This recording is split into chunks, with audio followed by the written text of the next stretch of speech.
from Oakland, California. This is Revolution. And this is the oh-so-anticipated episode, the Adolph Reed episode. Thank you guys for your patience. We did not have a show. I usually drop these audio podcasts every Wednesday and Sunday. And I did not drop one Sunday because, I was just tired. I was tired of shit. And also, we decided that we were finally going to do our patrons-only movie night. And it went off great. It went off way better than we thought. We had way more people there than we thought. We thought maybe we'd have 2 or 3 people there because we were showing a film that is actually very old. I believe it came out in 1972 during the Nixon administration. The Spook Who Sat by the Door. And I enjoyed the hell out of it. I never saw the movie before. Pascal had recommended it, and he said that the movie was pulled from the theater within like 3 days. It's too dangerous. It's a really good movie. A movie that I think, and I don't know if the patrons would agree, but I really feel like it was way more revolutionary and potentially influential, way more than a movie like Judas and the Black Messiah, I would say. Really, really enjoyed that film. And after it was done, instead of going and creating a whole another show where we talk about it, Pascal and I, we actually just talked about it with the people that were there. 20 or so people that were there, and we were like, hey, we want to see your faces. Let's just fucking talk about this film and what you guys want from the show and just fucking hang out for a little bit. And it was a ball. It was a blast. I am kind of still on a high from it as I'm recording this on a Monday, April 12th. But back to this episode. This is an episode that's been a long time in the works. If you are a new listener to the program, we're getting new listeners all the time as we are a small program that's growing. I had on the show some time ago Race Reed. Actually, before I finish, I do want to send a huge shout out to Jeremy that helped us put the whole movie night thing together. He created the Discord channel for us on the patron end to make it all possible. So Jeremy, you are the fucking man. Like I said, I owe you a fat ass dinner. I just got to figure out what exactly it is you like, and I will try to get it sent to you, brother. I appreciate you like you don't know. I love you like a play cousin. Thank you so much. But back on topic. Race Reed wrote a book a few years ago called Towards Freedom, The Case Against Race Reductionism. And I actually had no idea that he was Adolph Reed's son. I definitely had known his dad's work. And, of course, on his bio, it doesn't say, hey, by the way, my dad's kind of famous in this academic black world. So getting to know Race, of course, I realized that was your dad. After a while, I figured it out, actually, I think right before he came on the show. And some of my favorite shows are when Race is on. So if you want to go back and listen, Pascal, Race, and I, actually it's the first, but Race is the reason why Pascal is on the show, my co-host Pascal Robert. That is a Race suggestion that has worked out beautifully. But when Race was first on the show, we kind of talked about Boys in the Hood a little bit and how it's kind of a commercial for the 94 crime bill. I know that's heady words, but go back and watch that film. And then Race came on with Pascal, and we definitely, took the film apart. We had clips playing. It's actually pretty funny. It's a fun episode of us watching Boys in the Hood. These kind of, the more iconic scenes, right? The gentrification scene, which is probably the most iconic scene. And then we had our end of the year show with the crew, I like to call it, Race Reed, Cedric Johnson, and of course Pascal Robert. More taking apart Boys in the Hood and Menace Society and more of those kinds of films. So Pascal had an agenda with this Adolph Reed show. He definitely wanted to challenge Adolph. Pascal and I have been called by one of our guests Reedian. We come from the Reed School of Thought. Sure, you know, I don't think either one of us took it as an insult. We just kind of shrugged our shoulders like, word? All right. So this episode is a lot of fun.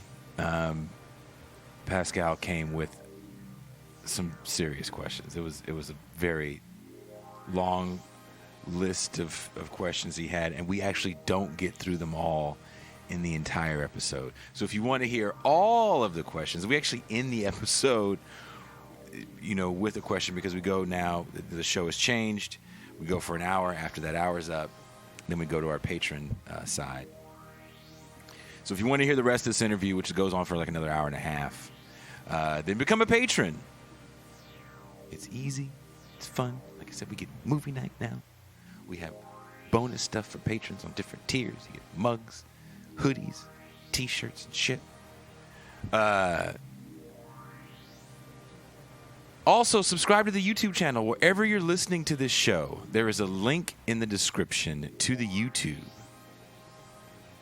And every Tuesday, 6 p.m. Pacific Standard Time, we do these live streams. Every Thursday, we do generally it's going to be a little bit more foreign policy driven or theory driven or economic driven show on Thursday at 6 p.m. Pacific Standard Time. Saturday, we call it the free show. We bring in our guest co-host, which generally is Paul Prescott from Jacobin, Marcus of the Left Flank Vets. We might be bringing in Angela Walker a little bit more. She said she was down. Let's see how down you are, Mrs. Walker.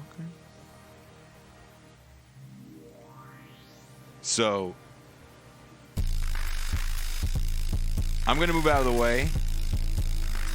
The show starts off with a Vice clip of young black millennials arguing over electoral politics, right? The black vote is not a monolith. And being that Professor Adolph Reed has been speaking about black politics for decades, writing on it, I figured it was an interesting way to start the show. I did not play the entire 6-minute clip, play about 3 minutes of it. That's more than enough. Enjoy the show, people. Thank you very much. And I am out.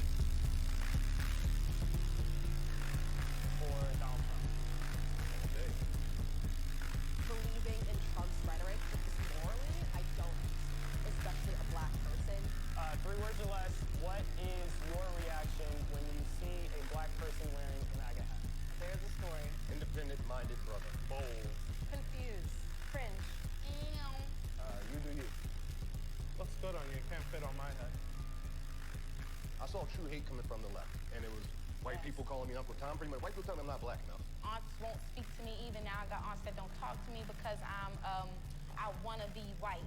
The people that call me the nastiest, all kinds of like, oh, house Uncle Tom, like all this stuff. I've been called a bed wench. That's how racist the left still is. For the black conservatives, how do you align with white conservatives when they speak mal of black people? You call them out. My whole thing that's like not for even me, calling them out, but just how do you stand with them when they are speaking mal how do against you stand with Hillary Clinton Like, when she calls, kids super predators? You know what I'm saying? Racist But there everywhere are you go. going to be some racists all over the place. So now it's like, okay, yo, watch him out. Believing in Trump's rhetoric, just morally, I don't understand. Especially a black person, because just him as a person, as an entity, is just super corrupt. Who here voted for Barack Obama? Damn near everybody. Twice. Campaign for him in 08. A semi-personal question, did anyone vote for him just because he was black?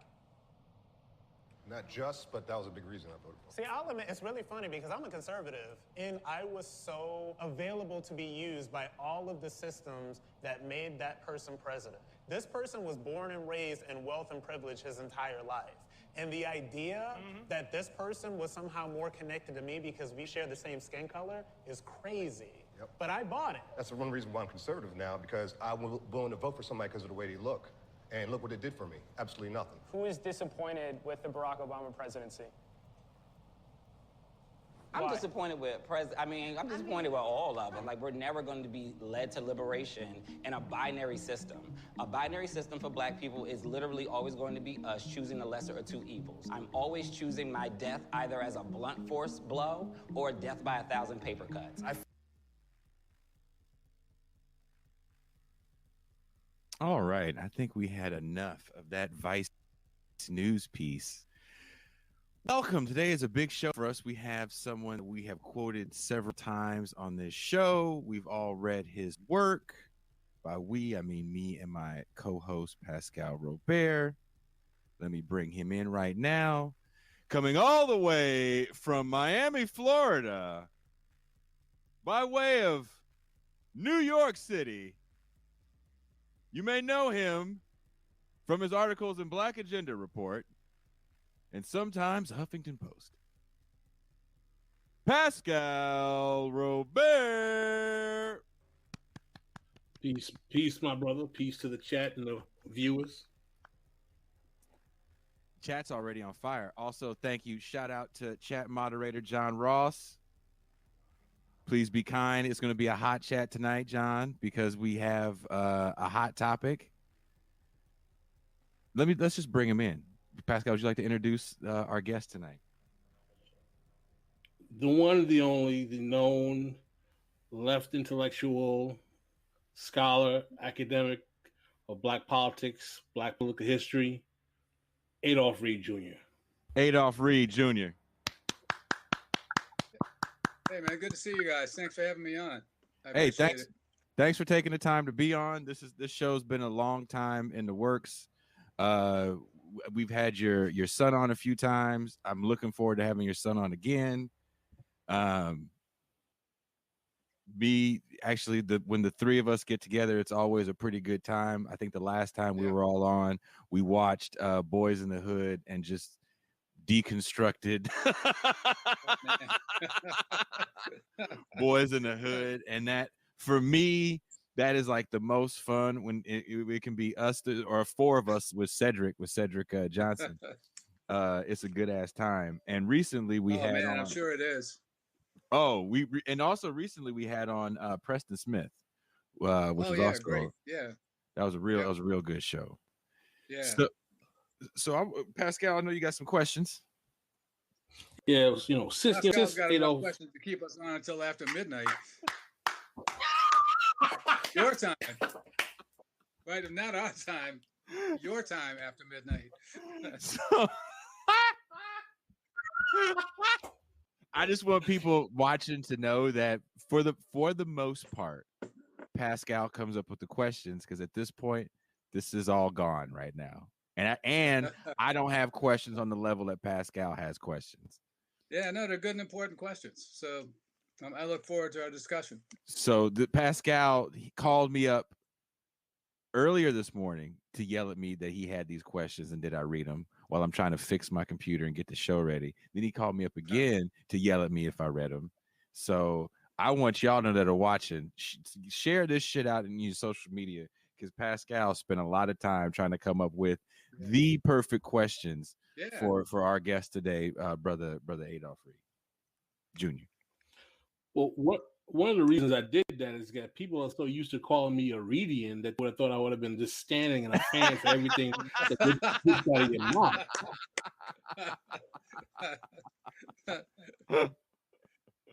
But That's instead of doing that, the idea that there's something called a Reedian out there that people can toss around. Somebody on the show called us. They said, called us Reedian. You're too Reedian. Really? Wow. Yeah. I don't know what the fuck that means, but I was like, all right. I don't either. All right. I was like, all right. I mean, I don't really know. Am I some kind of, all right. Am I some kind of Vulcan or something? We got to get a special handshake or some shit. Yeah, right. But Adolph, I mean, I've been reading your stuff. We've been communicating back and forth via email, and I've been reading your stuff long enough to know that you got a lot of haters. And without a question, and contrary to what the haters would have believed, I'm going to ask you questions in here to challenge you core beliefs and have you lay down the marker so they can hear how you put up or shut up. And that's why I asked the questions that I did. So we're just going to take it from the beginning. Okay. All right. So, Adolph, one of the focus of your early academic work was in analyzing how, at the height of the 60s moment, the power elite in America were so able to start what we here at This Is Revolution call the 50-year counter-revolution, meaning the period from the rise of Nixon to today and the reactionary counter to the 60s. Right. In one of your essays called The Black Revolution and the Reconstitution of Domination, you discuss how simply blaming the attacks of the state through COINTELPRO and other oppressions are not enough to explain why the Black radicals were unable to effectively make an imprint in actual politics. You discuss how Black radicalism was reconstituted into ruling class. Can you elaborate on how Black radicalism post-60 was reconstituted into the prerogatives of the ruling class? And do you see the current manifestation of racial grievance politics from Black Lives Matter to reparations discourse suffering the same fate? Yeah, that's a good question. I'd say a couple things. I think that what happened in the wake of Black Power, right, was, in retrospect at least, a predictable phenomenon, right? And frankly, I mean, both Cedric Johnson and Preston Smith have helped me see and articulate this this dynamic in a more textured way. Because Black Power was always two things, right? It was an expressive or a performative radical politics, right? And it was a de facto ideology for consolidation of a new Black political class that took shape over the 60s. I mean, really beginning, depending on where you were, like in the late or the mid to late 50s, and began to consolidate institutionally after passage of the Voting Rights Act. And it's so funny that so many people who want to talk about, the Black radical tradition or whatever, as they see it now, treat the Voting Rights Act like it was just a thing that happened. You know what I mean? Like it wasn't a very significant institutional development, like in American political life, but certainly in Black American political life.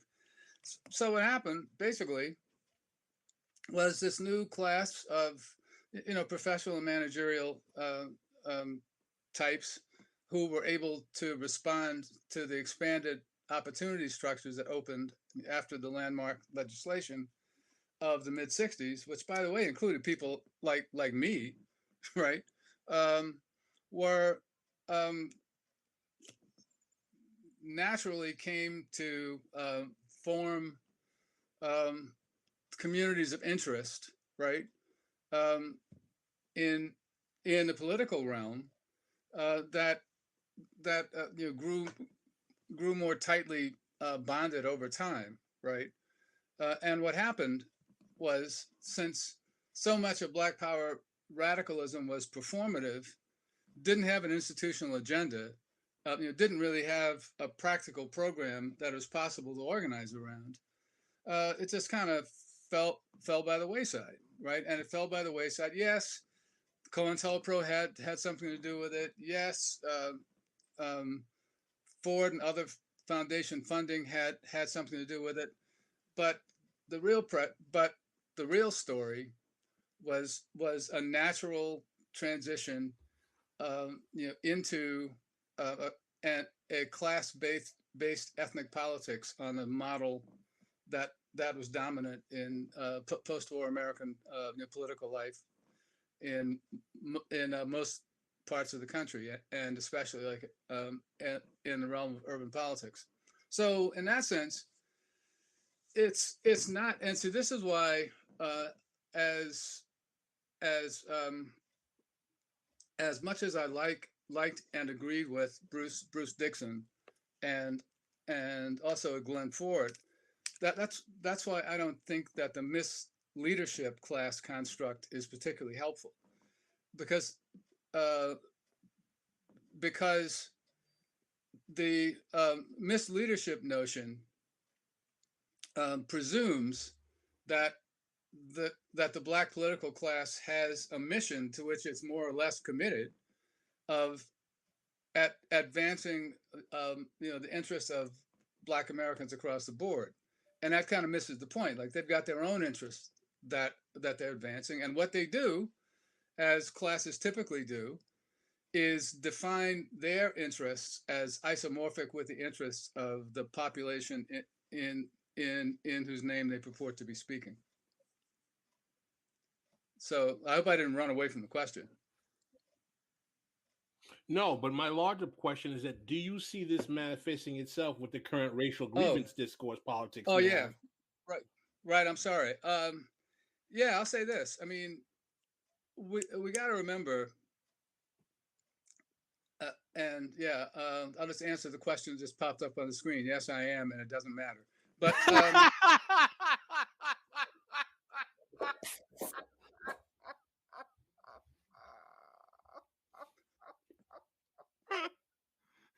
but the thing to keep in mind about this transition is that it's accretive, right? I mean, it's not like point B is entirely separate from point A.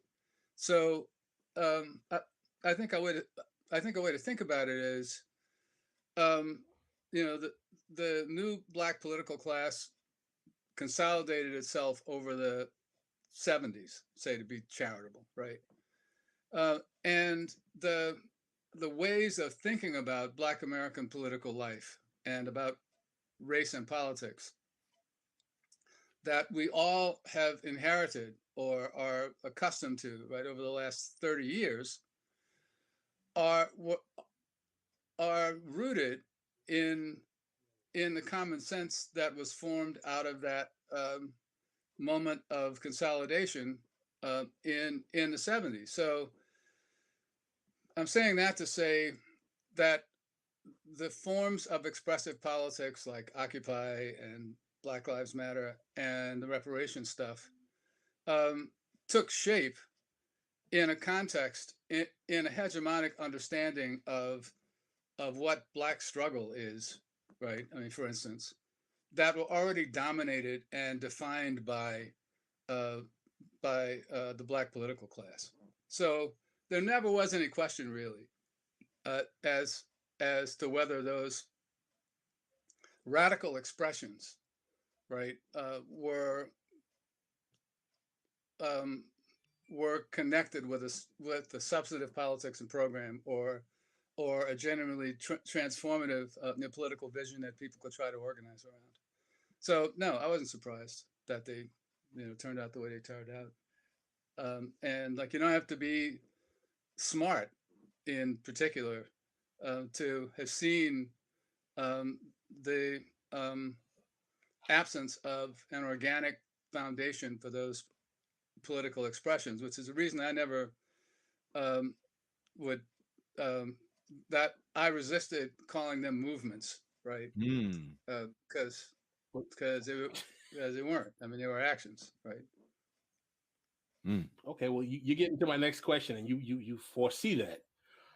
Another of the themes, Adolph, of your earlier work, especially in Class Notes, was the attempt to explain why there had been no serious social movement, black or otherwise, in the post-civil rights era, and the need to return to major movements to address the contemporary dilemma.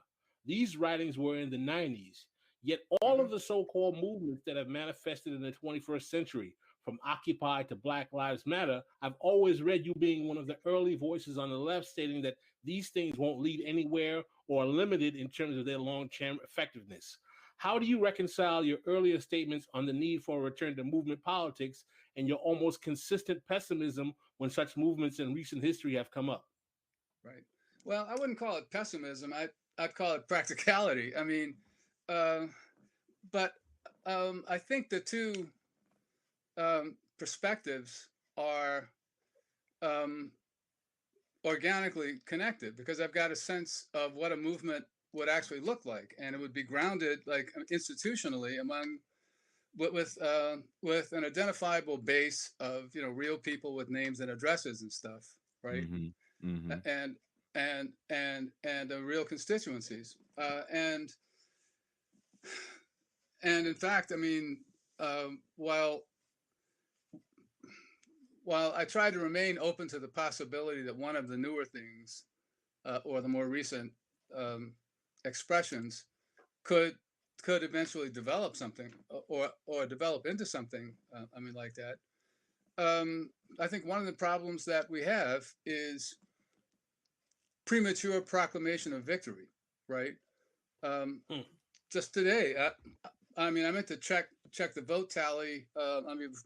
Before I got on, but the last that I saw of the vote tally in the Amazon union vote was like over 900 no's and 295 yeses, right? So, and we knew it was going to be tough, and I just get I find it maddening, right? How the left self-congratulation machine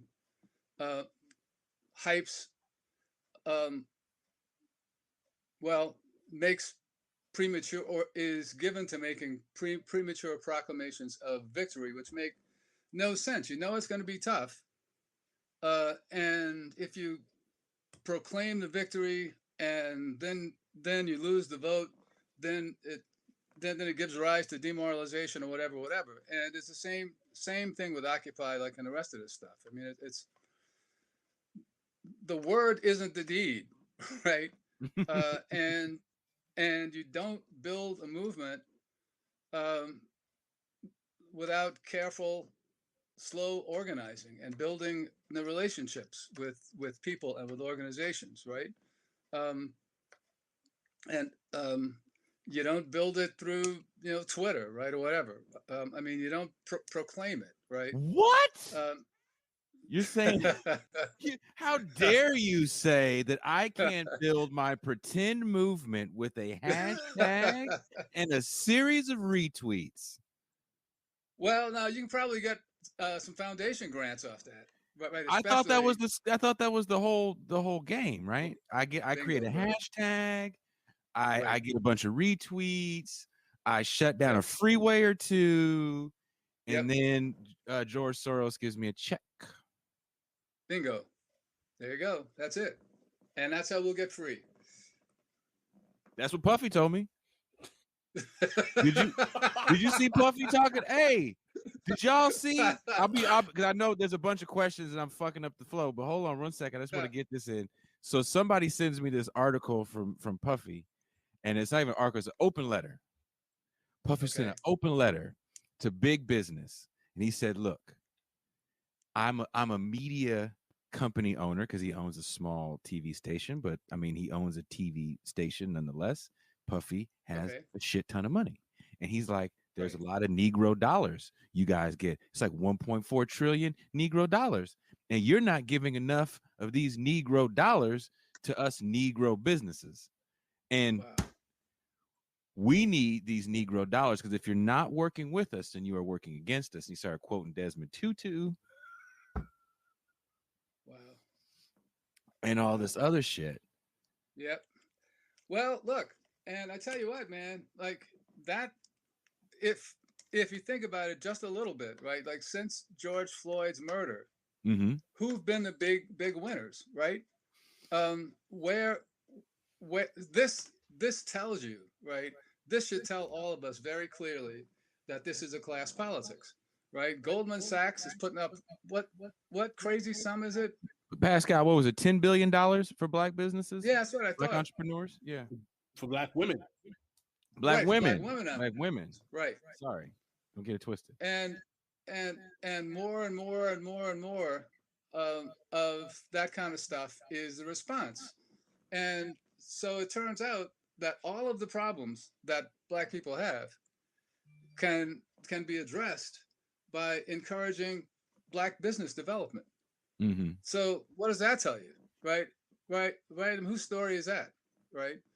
I mean, that's not preserving jobs in the post office, right? I mean, that's not a $15 an hour minimum wage, right? Right? I mean, that's not the pursuit of affordable housing, right?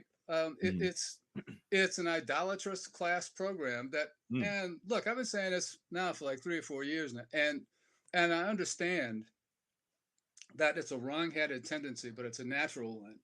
But I found myself on observing each one of these preposterous apparent outrages, saying, okay, well, maybe this is the one that will get across to people who understand themselves to be on the left that this stuff is a bullshit class program for the other class. And of course it never is, right? Because that's just not the way the world works, right? There's no, I mean, St. Paul getting knocked off the horse and getting up being somebody else, right? But it becomes more and more blatant almost daily, right? And I don't know. I'll stop my rant there. I'm sorry if I threw you off or fired you up a little bit. I saw that like right before I was doing this, and I was talking to Pascal about it actually on the way back to picking up my 2-year-old. It's frustrating because either people laugh that kind of shit off, right, or right. It becomes there's an echo chamber too in the mainstream media, because he is such a large figure, and then it becomes just super racialized, right?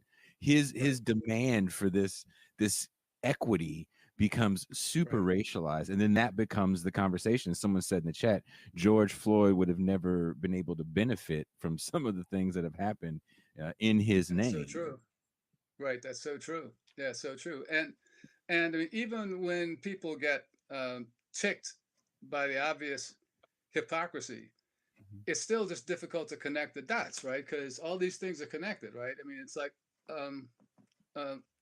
it's like not even a series of random class expressions, right? It's like Oprah and that $16,000 or $36,000 handbag, right? I mean, why am I supposed to give a shit about Oprah's handbag, right? About her because her racism is real, right? Yeah, right. It makes racism the real end all be all. And then as we talk about, you know, race being the end all be all, you have Kamala Harris, who is inserted for whatever issue you have, right? When this Asian violence was happening, all of a sudden Kamala Harris is the first Asian vice president.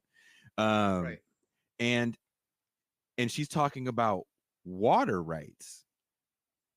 And water being the next big fight we have. And it is.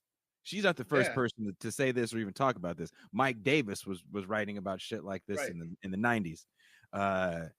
And for her to be somewhat flippant about it, like, hey, fuck oil. You're running out of good, clean drinking water. Look at Tampa. Yeah, right. Yeah. Well, yeah, I know. I mean, like, I'm on the board of Food and Water Watch, or Food and Water Action, the parallel group. And at our last board meeting, man, we learned, among other things, that the Chicago Merc is preparing to set up a water futures desk, right? So, I mean, that tells you where the stuff is heading. And I mean, that's why the most important thing for us now, I think, is to figure out ways to try to reinvigorate a public goods approach to government, right? Because it's hard for us to organize around any reasonable reform, right? Just because of the level of mistrust and distrust that both the right and the neoliberal left have sown in ordinary people's views of government. And it works very well for capital, but like, it doesn't do shit for us. No, it does work very well for capital. And even if we get into the whole quote unquote reparations talk that was happening in Evanston, Illinois, where, you know, if you live there and someone called you the N-word and didn't give you a house between 1919 and 54, then maybe you can get 25,000. Say again? Not until 1969, actually. Yes, it was, yeah. Right, because Ken Warren and I both lived in Evanston, so I went to check to see if you can get some money? See if we can get some money. But that whole thing is cutoff. You didn't make the cutoff? You was mad? No. You was like, well, they called me a nigga 5 times before I left. All right, oh man. Well, you can ask you can ask my son about this one, but I had an altercation with a bank guard in Evanston, who was following me around a bank when I was trying to write out a deposit slip, and we had sharp words. I'll put it to you like that. Pascal, you wanna? I know I see you itching. No, man, I like the back and forth. Next question. One thing that you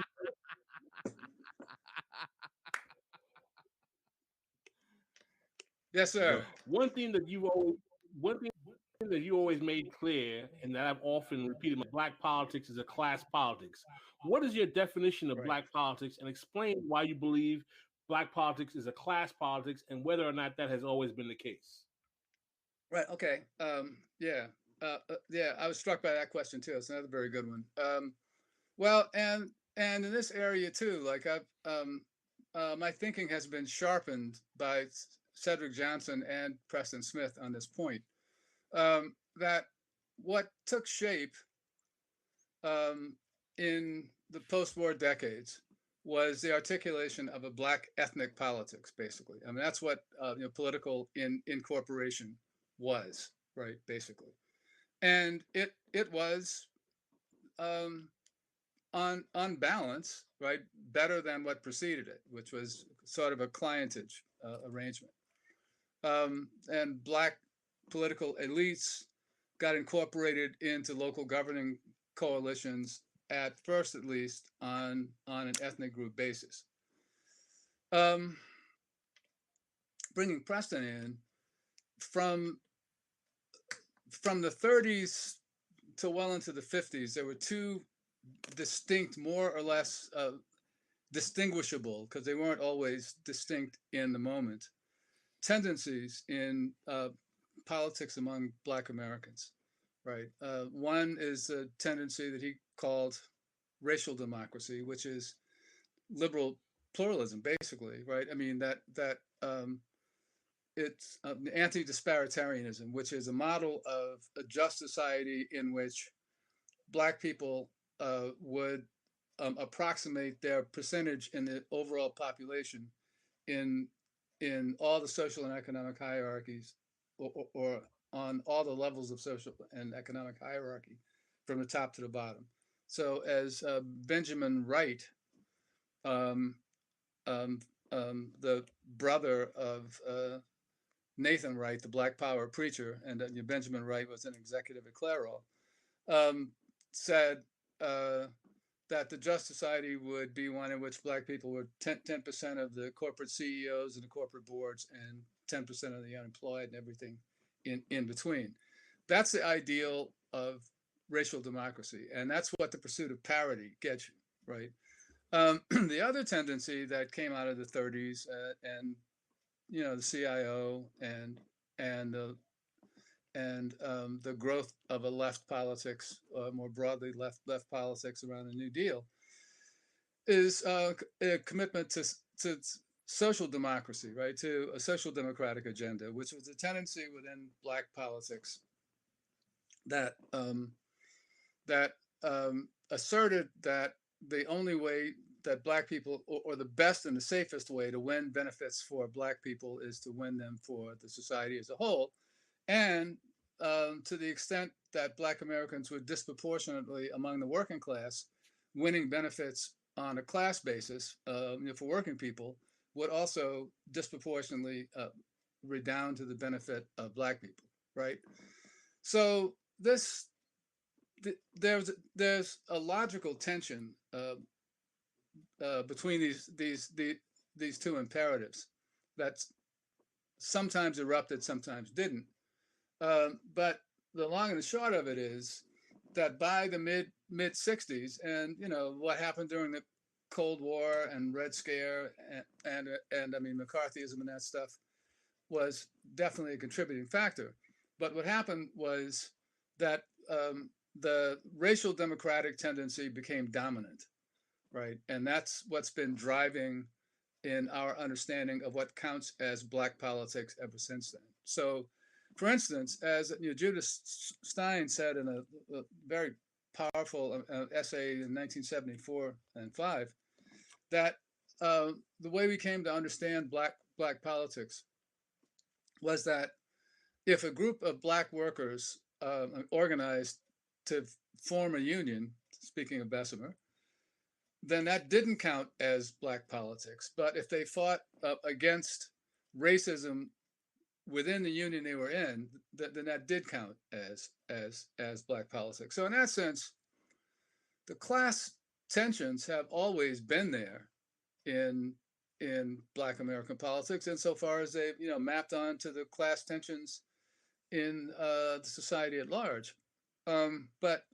And I mean, it's interesting to keep in mind in this regard too, that the idea of a distinctively Black politics or a Black political voice or whatever took shape, and especially the notion of Black leader, right, took shape at precisely the moment when Black people, the vast majority of whom lived in the South, were disfranchised and were basically stripped of civic voice, right, as ordinary people, right? And when, as Michael R. West has argued, the notion of race relations took shape, in part to make Black people invisible as individual citizens, and to make them condensable, right, like into the persona of individuals who were identified as responsible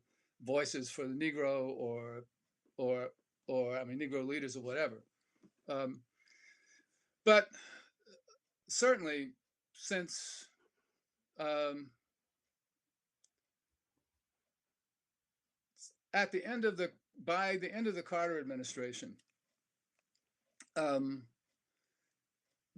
Black political elites had become increasingly less able to deliver even symbolic benefits to rank and file Black people, and that's when we begin to see like the big question about what the Negro is going to get from a presidential administration, with stuff like who is going to get what appointments, and which Black people are going to go to the federal judiciary or to the cabinet, because they couldn't win anything else, and then eventually didn't think about trying to win anything else that would do good for Black people at large. But to the point that by 2016, right, James Clyburn, John Lewis, and Cedric Richmond, who at that point was the chair of the Congressional Black Caucus, denounced Bernie Sanders for wanting to pursue a redistributive agenda that would disproportionately benefit Black people. So, okay, we're gonna get to that. We're gonna get to that. Okay, let me ask you a question. Do you agree that there is a black political class in America? Do you agree that there is a Black political class in America? And if so, how do you define it? What are the social mechanisms that give it life? And who is such class truly beholden to? How does such a class constrain the political aspirations of Black America, if at all? And is this only a post-civil rights phenomenon? Okay. Yeah. Yes. I think to all that, right? I mean, you could have called, what Malcolm called the Big Six, right? I mean, you could have called them, something like a Black political class, right? and it was easier to identify them because they were leaders of organizations, right, and had constituencies. Since the VRA, I mean, I think there's no question but that there's a black political class, right? I mean, they congeal around views of the world, sense of justice, and I mean their material aspirations, and I mean so forth. I mean, so they come together around common interests, and they are as much a class for themselves as they are a class in themselves. And I think that's become increasingly the case since the mid 70s, right? To whom are they beholden? See, I got a little. I'd make a modification to that question, because they're ultimately beholden to themselves and their own interests, and insofar as there's an implicit question in the question as to whether they are beholden to a black constituency or a black community. They think they are, of course, but what they take to be the black community is a world of contractors and donors and their class peers, right? That's how it is that the issues that become understood to be the black agenda never have anything to do with making working class people's lives better in a concrete way, right? I mean, that's kind of the definitive way of saying that they're a class in and for themselves. Now, I think there was another piece of that, the last piece of it. Oh yeah, I mean, I think it's become that's who won the civil rights movement, basically. I mean, don't get me wrong, like the rest of us got a bunch out of it too. And I mean, more broadly speaking, those of us who were in a position to take advantage of the new opportunity structures are the ultimate constituency for this black political class, right? But it just doesn't dig any deeper than us, because you remember that what there is like, you know, in their view of Black America, in their practical view of Black America, these political elites see a bifurcated population, right? There's like the Huxtables, for people who are old enough to remember Bill Cosby before his habits came out on it, and the underclass, right? And like their job is to go straighten up the underclass, both through moral suasion and the Dutch uncle speech, and I mean, like my son, I mean, I agree that Popeye's chicken in the morning can be really good, especially taking into account what you did the night before. It could be even better. But, I'd also like to add that there is an all-you-can-eat Popeyes in Lafayette, Louisiana, and it is the only one. oh my It's a God! magical place, right? It's gotta be. Yeah. Well, like when I get back down there, I just might have to drive over to Lafayette. On tour, it's a must. I actually lived for not too long. I worked in the Gulf of Mexico for a little bit, and so I was. Oh wow, okay. That was the closest What, place. on a rig or something? Yes, sir. Yes, Wow, sir. I cooked okay. on oil rigs. Oh, did you? Wow. Yeah. Yeah. So were you in a union or? Them motherfuckers didn't have no union. They didn't unionize. That's where I learned. I'll be totally honest. My dad's worked union jobs the majority of his adult life, and going to the Gulf of Mexico is really where I learned kind of the power of unions and what happens when you work in an environment that is strictly non-union. And I don't think people understand things like Bessemer, Alabama. Like there's been a kind of a fight to keep unions out of big time industries in the South. So here I am working in literally the engine of Louisiana, and the Gulf Coast is oil, right? And it's not just non-union. It's we are going to fly in Filipino slave labor, and that was the first time I saw that in my life. Oh, man. Was them flying in, and I didn't understand until I actually some shit happened between me and the company, and I ended up staying in the Filipino barracks, which was a double wide trailer that these dudes were getting their paycheck just decimated for these like expenses, if you will, and they're stuck in the States because they have to work out a contract. So no, the Gulf is not a union environment. It's not as dangerous as it once was, but there were a few deaths while I was out there, actually, and then I left right before the spill. Yeah. All right. Yeah, well, moving on with the question. Like I said, I'm gonna make that trip. I'm gonna make that trip to Lafayette. Hey, it's right there. It's right there by the Cajun Dome. Oh, okay, very good. Pardon me, Pascal. Right, excuse me. All right, hey, we gotta get to these questions. I understand, brother. I understand. Listen, I know you've written extensively about your critiques of the limitations of the Black Power movement.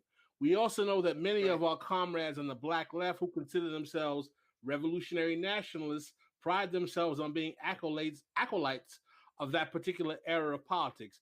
Explain to us what you believe is problematic about overzealous adherence to Black Power era nostalgia, and how do you deal with the detractors who will claim that your posture is "quote unquote" not revolutionary or purely integrationist? And you and I both know that a lot of those Negroes will say that. Right. Oh yeah, no, I know. Well, I mean, I'm a product of that era and that movement myself, right? So, I'm only going to get bent out of shape about what anybody else thinks. But,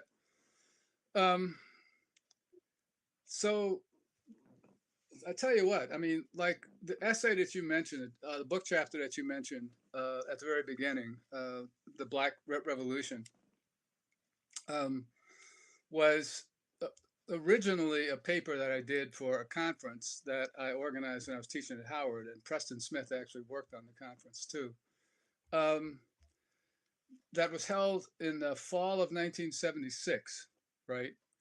And it was a conference, most of the papers of which, or many of the papers of which, were published a few years later in an anthology called Race, Politics, and Culture, critical essays on radicalism in the 60s.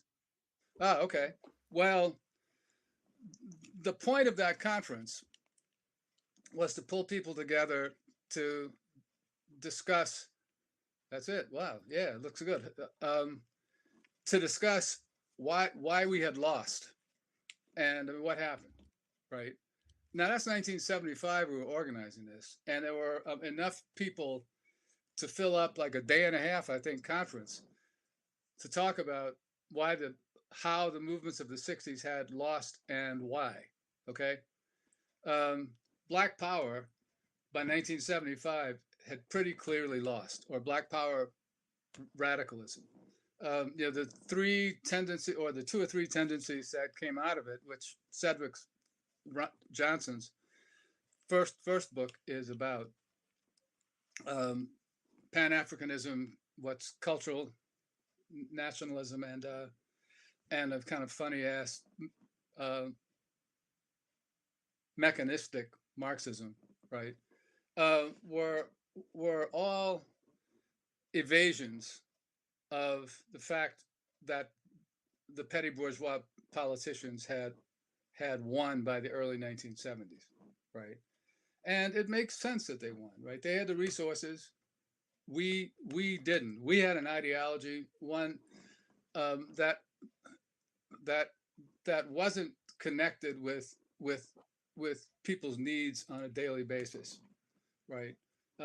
And once these Black people started to get elected to office, ordinary people, especially ordinary middle class people, could get stuff out of government, right?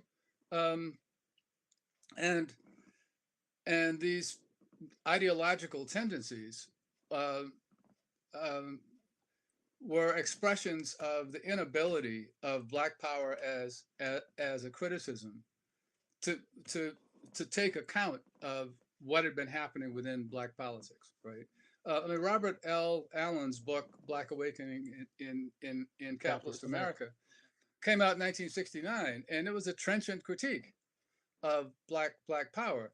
What I didn't figure out until a number of years later was that, well, I mean, I knew his conclusion was unsatisfying, but I didn't figure out until a number of years later that the problem that all of us had during the late 60s and early 70s about coming to terms with what was with what would become clear as the class character of what was becoming Black Power, was that we persisted in holding the Black community as the norm, right? As a standard for evaluation of Black political behavior. Well, there is no community like in that sense, right? There's not a coherent voice, right? And I mean, the community was kind of like the masses, right? It's by definition mute. So like anybody could jump up and grab the microphone and say, I'm speaking for the community. And I can't tell you how many versions, and I'm sure you guys have seen this too. I mean, how many versions of the person who would come and say, I'm speaking for the peoples in the community because the peoples in the community is sick and tired. We've been waiting, so forth and so on. And the next thing you know, that person's got an anti-poverty grant, right? So Black Power. So there's nothing to be nostalgic about. Well, see, I don't think there's a lot. I mean, I'm kind of like Mom's Mabley about this. She once said the only thing good about the good old days is that they're gone. And I mean, we have a history, right? And we learn from that history. Black people get nostalgic for the old days. It always strikes me as kind of odd, frankly. But and look, it's unavoidable, right? I mean, I get wistful about being able to taste a honeydew melon, which I haven't been able to do for 30 years, right, or 40 years at this point, because they're all made out of wax, basically. But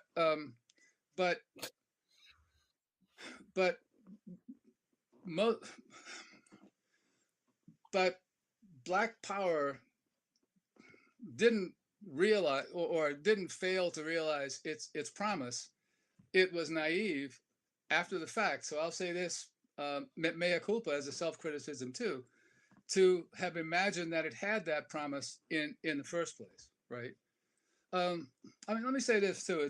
It's a little bit of a red herring, but not much. I mean, when I first read, not the first time, but the second time when I was a little older, read Fanon's The Wretched of the Earth, it really struck me that what was then called or translated as the Pitfalls of National Consciousness chapter was one that nobody ever talked about, but it was the only one that had direct bearing on what was happening with racial transition in American politics at that point.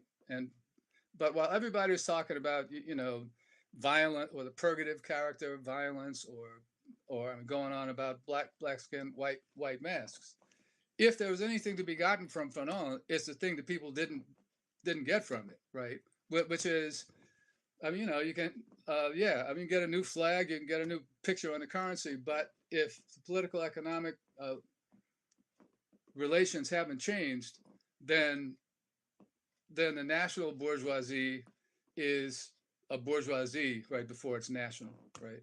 And the Black political elite is part of the political elite more, and I guess I would say like the political elite is the noun and Black is the adjective, right? I can dig it. We move forward. Okay.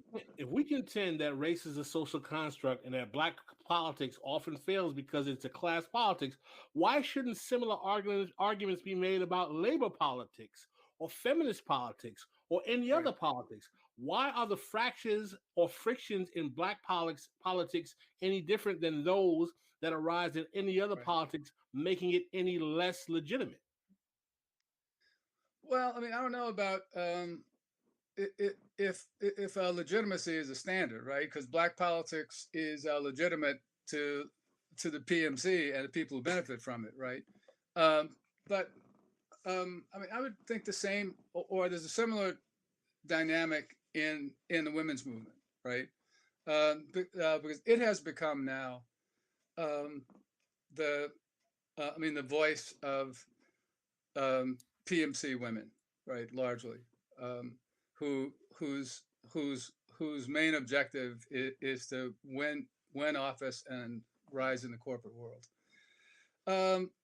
Labor politics is kind of different because it's a class politics by definition. In the labor movement, part of the struggle is over how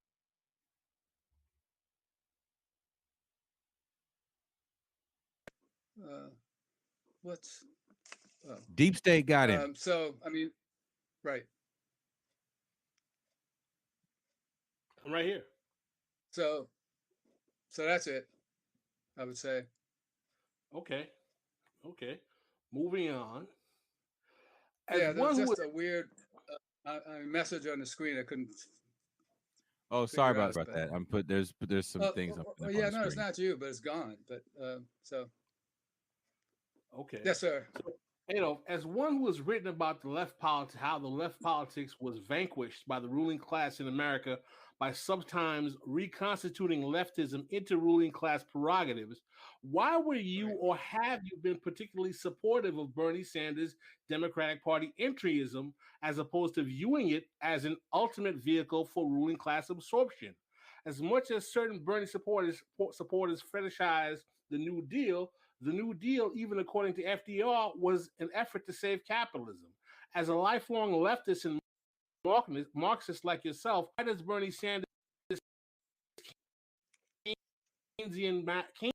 Keynesianism masked as socialist not portend to do order? Well, yeah, that's a good question too. I mean, look,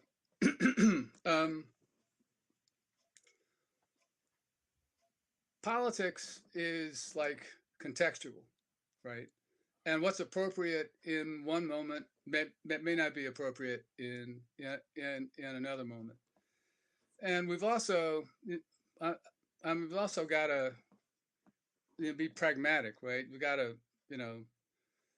walk before we can run, and crawl before we can walk. Now I'm on record as not being as enthusiastic at all about the idea of being able to elect our way right into social transformation. And I was skeptical about Sanders at first in 2015 too, for this reason. But then I began to see that what Bernie partly was doing was trying to use the visibility of the presidential primary to plant seeds out there to prompt other longer term organizing. I thought he was pretty successful in 2016, except actually not very many people took up the challenge.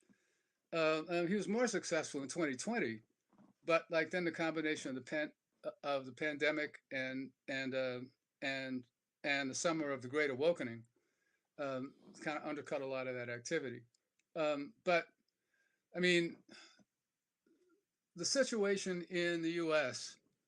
is like, I don't know, I spent 30 years practically preaching this gospel of the need to do face-to-face organizing in trade unions and communities and elsewhere to build independent politics. And one of the things that's happened, and there are a number of reasons for it, I know, but over the last few decades, is that people have lost taste for that kind of organizing. And I thought the Sanders campaigns would at least help us out on that front. And look, like where we were working in South Carolina, we got 18,000 people, mainly Black and working class, to sign pledges indicating that they didn't want to vote, or they prefer not to vote for any candidate who didn't support Medicare for all. And that's the kind of, and we were making connections around the state, at the community center level. And that's the kind of work that it should be, and definitely would have been possible to build on after Sanders dropped out. And I mean, I was going back and forth with somebody. I think it was Brianna Joy Gray about this, that the inclination to parse what Bernie Sanders might have done differently is, in my view, completely wrongheaded, because he was as successful as he could have been.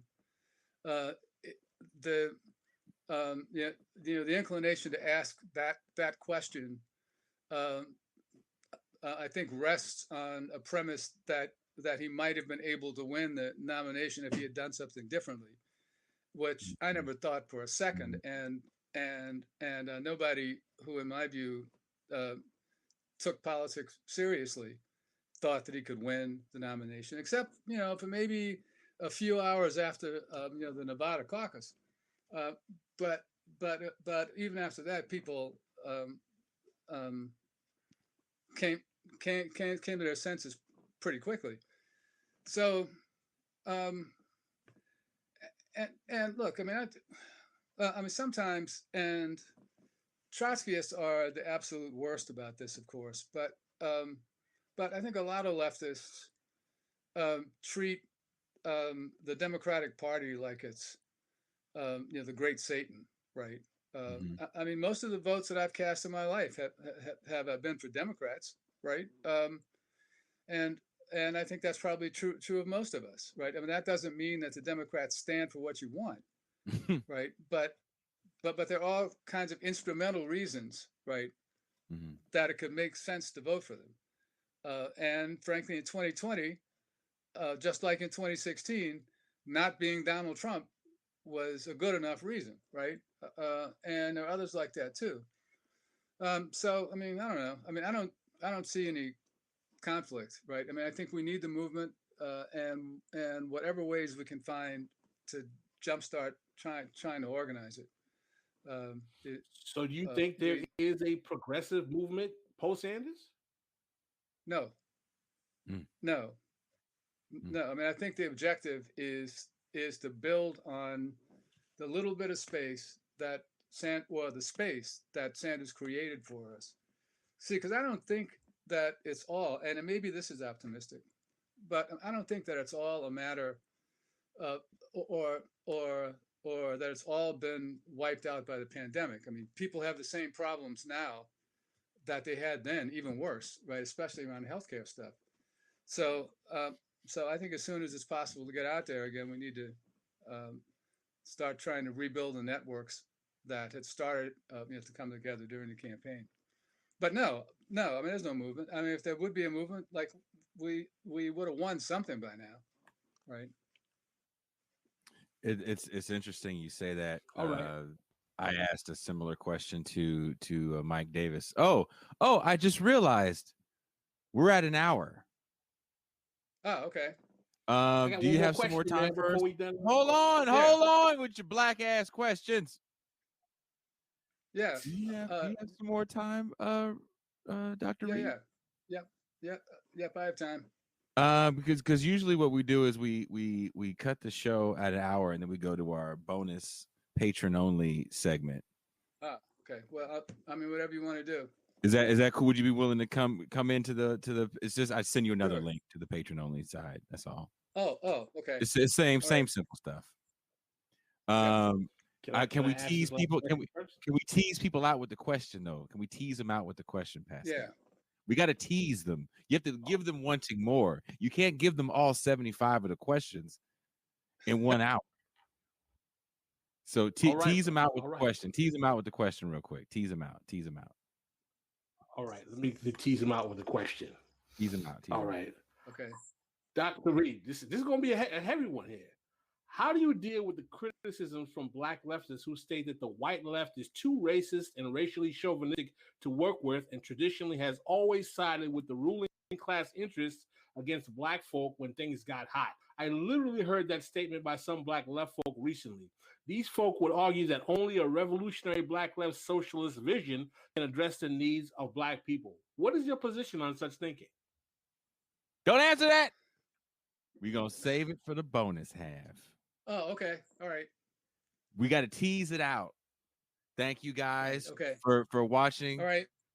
Professor Reed, thank you for joining us for this free half. Now we're going to go into the bonus half. So give us like about 10, 15 minutes. All right. I'll email you to log out. Yeah, I'm going to email you the link. Yep. I'll email you. Okay. All right. Very good. So thank you so much. Adolph. So, hey, Pascal still got more fiery questions. He's not even halfway done. That's how many questions he wrote. It looked like a goddamn essay when he sent it to me. And he said, "Did you read the questions?" I was like, "No, because I don't have all day to read your 1,000-word essay." So my mom says she needs a link. No, Mama, you don't need a link because you've been talking mess about me the whole time in the chat. That's what you get for talking mess. Be a patron. I said it. I asked Mama to be a patron. No, I'll give you a link. So calm the hell down. Mama. By the way, did you know my mom is the only person that I call by her like mom or dad? I call my dad by his first name. You call your mom by her first name too? Well, I refer to her as Pamela Davis as my mom, but when I talk to her, that is my mom, like Mama. But my dad is Lionel. Okay. When I talk to my dad, it's Lionel. If I called him dad, he'd be like, "What do you want?" He would be weirded out. I hope the viewers like the show, and I want to say point blank, one of the reasons why I did this today is because I wanted, unlike some of the white left podcasts who have Adolph Reed and never talk to him about his specialty, which is black politics, I wanted to actually talk to the man about what his specialty is instead of using him to justify what their paranoias are about black politics. So yeah, Pascal's been fired up for a minute, and I'm excited. I mean, I'm equally as excited. This is a lot of fun. So if you guys are patrons, get ready. Give me a couple minutes to put the link up for you guys. If you're not a patron, let me put it up on the screen. Become a patron. It's easy. It's affordable. We could use the support. If you'd like to help the show grow, you want Pascal to get better lighting, maybe an Ethernet cable so we don't have these connection issues.